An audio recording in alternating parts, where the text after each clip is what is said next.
What is the VUCA world and how does this world affect our brain and our thinking? In this video we are going to learn how stress affects our way of thinking and what role our reptile brain plays in this process. The world we live in today is also called the VUCA world. And VUCA is a term from the US defense industry, which is also increasingly popular in the business world. In short, a VUCA world is a rapidly changing world in which we as individuals and organizations find ourselves in. A world characterized by a high degree of uncertainty and complexity. And officially, VUCA is an abbreviation that stands for volatile, uncertain, complex and ambiguous. And in short, this VUCA world is uncertain, and that creates anxiety and stress for many people, which affects our brains and our way of thinking. Well, later in this course we will go much deeper into how our brain has evolved and what the role is of each of these developments. But for now we focus briefly on the construction and functioning of our mind in order to better understand what stress does to our way of thinking. For now it is good to know that our brain has evolved in several stages. Each evolutionary stage provided new functionalities and made our mind a bit more advanced. The first brain that organisms have developed is the reptile brain, and this brain is primarily used for instincts and survival. The second brain which organisms have developed is the limbic brain, or also the mammalian brain, which is about emotions and feeling.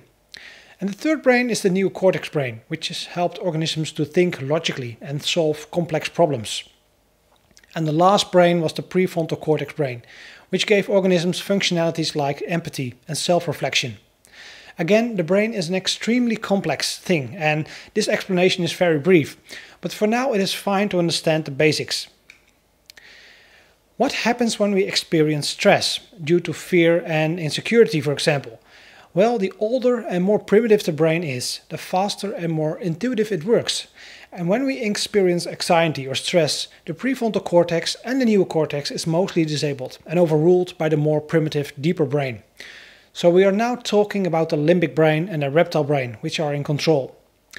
And these brains work much faster under stress and can, therefore, help us to survive in life-threatening situations quicker and better. Your mind makes life-saving decisions before you're even aware of it. And interesting to know is that these decisions are made according to the negativity bias principle. And this is a primitive survival mechanism which assumes the worst negative scenario. And this mechanism was very relevant when we were living on the savannas and dangerous predators could emerge from behind every bush.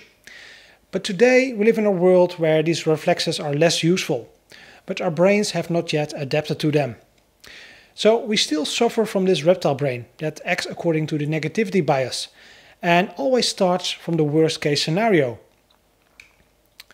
So if we experience stress through work or other non-life-threatening situations, our brain still switches back to our primitive reptile brain. And this primitive brain has only a limited number of options to choose from: fight, flight or freeze. Either we go into the fight mode, the flight mode, or we freeze, which we do simply nothing. All three of these options are not very useful today if you want to solve complex problems. Now this reptile brain has some other interesting features.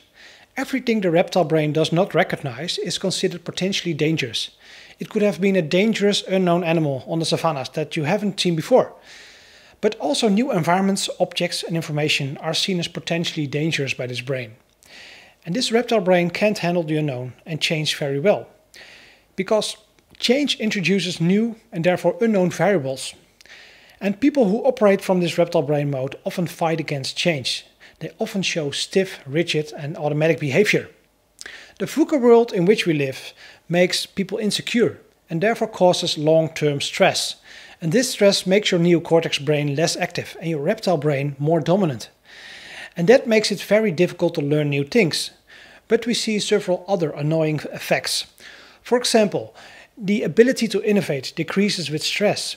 Self-reflection becomes very difficult because your prefrontal cortex is suppressed. Besides, you no longer see the bigger picture clearly, and you become less creative and no longer take positive risks. Another additional problem is that our prefrontal cortex and our neocortex brain can also fool our reptile brain. These two neural brains can even start to confuse us. The reptile brain reacts to external responses through the senses, as well as internal responses in the form of images and thoughts in our mind that induce stress. We all know it. We can blow up small, unimportant things in our head and make them prominent and creepy. thus triggering our reptile brain. Fear and stress of change, for example, is one of the most significant barriers that keep us from discovering and developing our true potential. David Hawkins has done a lot of research on fear and has written several interesting books on how to let go of fear and surrender to the moment. What David nicely explains in his book is that fear and stress block our creative energy and therefore prevent growth and personal transformation. So fear of change is not going to help us to solve problems we face today as a society. So we need to move to a different mindset, a mindset that is not driven by fear and stress, but more a mindset that is focused on the here and now. Well, I would like to end this video with a quote from David Hawkins. What he beautifully said was, "It is said that most people spend their lives regretting the past and fearing the future, and therefore they are unable to experience joy in the present." And I fully agree with him. Only by living fully in the here and now, we can let go of fear and stress, and thereby fully embrace change, no matter how significant or radical this change might be. I hope you found this video inspiring to watch, and I look forward to seeing you in the next video.